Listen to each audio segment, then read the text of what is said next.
আসসালামু আলাইকুম আমার প্রাণপ্রিয় বন্ধুরা, এটি একটি চাইনা আইফোন।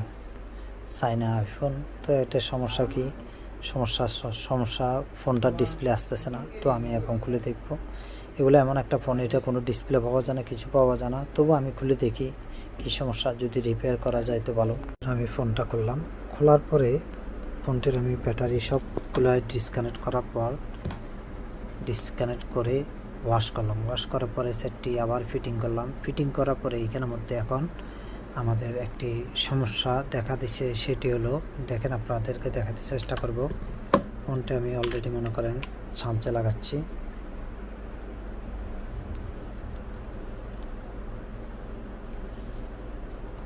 চার্জে লাগানোর পরে দেখেন এখানে একটা লেখা আসছে,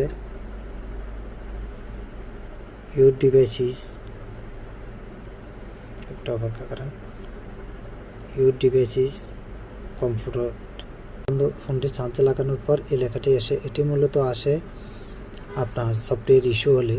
তো এটির সাধারণভাবে আমি যে সমস্যাটা সমাধান করব, পাওয়ার বাটনটাকে আমি চিপে ধরে রাখবো 5 সেকেন্ড।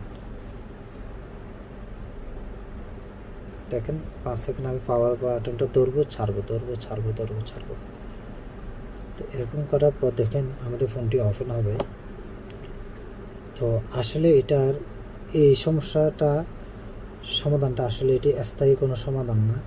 এটা যদি স্থায়ী সমাধান করতে চান তাহলে এটি যেটা করতে হবে সেটি মোবাইলটা ফ্লাশ করতে হবে।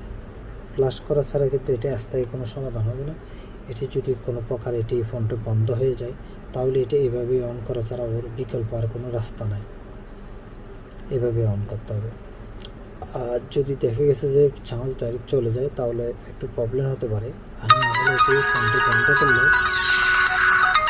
অন করার জন্য একটু পাওয়ার বাটনটা চিপ দিতে হবে, ছাড়তে হবে। স্থায়ীভাবে আপনি ডাইরেক্ট চিপে ধরলে ফোনটা রিস্টার্ট হবে। তো দেখুন ফোনটি অলরেডি এখন ওপেন হয়ে গেছে। তো এটির স্থায়ী যদি আপনি কোনো চিকিৎসা দিতে চান তাহলে এটি অবশ্যই আপনাদেরকে প্লাস করতে হবে। সবাইকে ধন্যবাদ। আসসালামু আলাইকুম।